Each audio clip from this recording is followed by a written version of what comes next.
Thank you very much. You're watching a live broadcast with Mr. Lyndon LaRouche. And let me just say before we get to our questions, the subject matter which Mr. LaRouche just discussed is available for your use in organizing in two locations particularly on the website. Number one, we've published a pamphlet called the three-part Full Recovery Program for the United States, which covers these three aspects.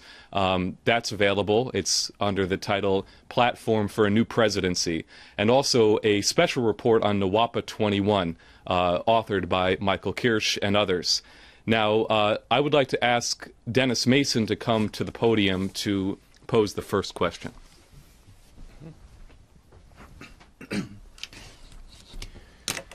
Okay.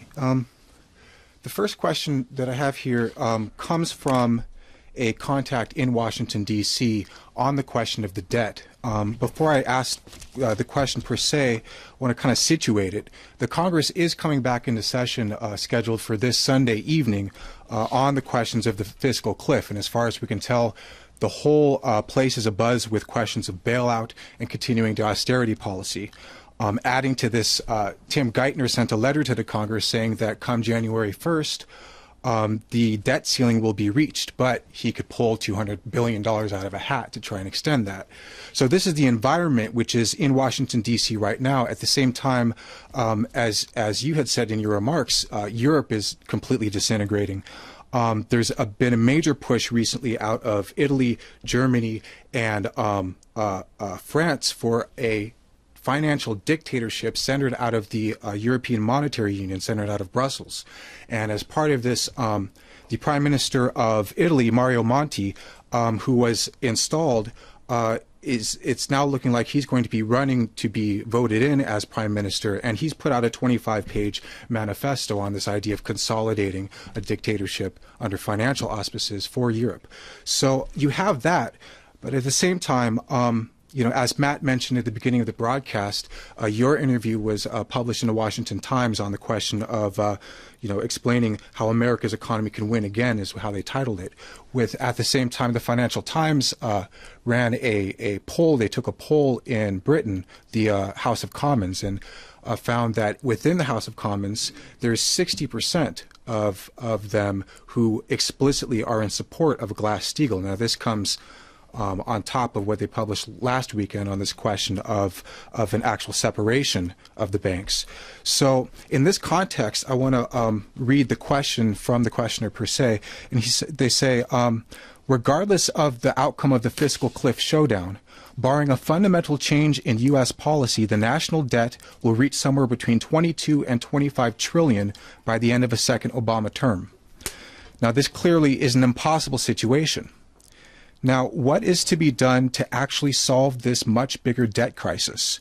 The thinking in Washington all revolves around austerity, an approach that has already failed to solve the European debt crisis.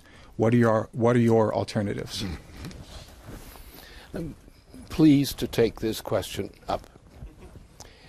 First of all, we do not owe that money, and we shall not owe it. And that's a promise that if they do what I tell them to do now, they won't have to do the other dirty thing down the line later. That's the deal. In other words, if they do the right thing, we're not going to kill them, either as meat or as by financially. What's going to happen is a lot of the debt is going to vanish down the toilet. The greatest flushing sound in history. Because this money is worthless. It's toilet money. It's nothing in it. There's no value in it. How can you redeem things that have no value? How can you eat from an empty bowl? How can you drink from an empty glass or an empty wine glass? Even a whiskey glass. You can't. There's nothing there for you. It does not exist. It's not redeemable. And the basis of a sound economy is to have it organized on the basis of redeemable expenditures, redeemable assets. It means that you're trying to use technological progress to increase the productivity of labor, so that you get an input where you hire people at a certain price and their machines and other things and raw materials, but you find out because you transform this material into something more valuable intrinsically than you started with, that's the basis of growth. For example, you take a person, you hire them to do a job. If they do nothing, you've wasted your money. The idea of transforming a population as a labor force into work and to similar kinds of things is precisely that work they're going to do is going to increase the productivity of production. And therefore you're going to earn more by producing than if you sat there swapping money. The idea of swapping money as a way for running an economy is an idiot's illusion. So the crucial thing here is what I've already specified in just what I've spoken of here. First of all, get Glass-Steagall through. That means that everything that doesn't qualify with a Glass-Steagall debt is not honorable by the U.S. government and by the system of government. It becomes trash that you have to, sell off as trash, as redeemable values of trash. So what we're doing, we're going back to a sane economy as opposed to an intrinsically insane one. And I think if you try to sell Geithner, you would find you got no proceeds from the sale. There's nothing he can offer or do that's of any use to the human species. In fact, I think his efforts are of a negative value. It's like a great sucking sound that some people talk about.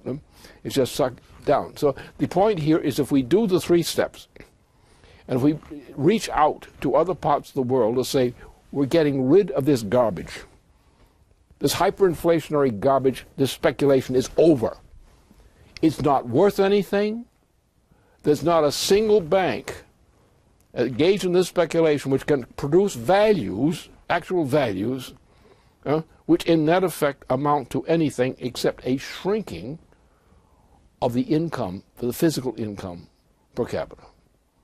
So what they're doing as the growth of money is actually has a negative effect on the national economy. We want to focus the productivity of the economy on the basis of those kinds of actions which create something which is going to be worth more in the future than today. It's more in the future not because of inflation, but quite the contrary. It's worth more in the future because as you improve productivity, less effort, net effort by the people, results in greater product by their production. And the more people that are productive, the greater the nation is.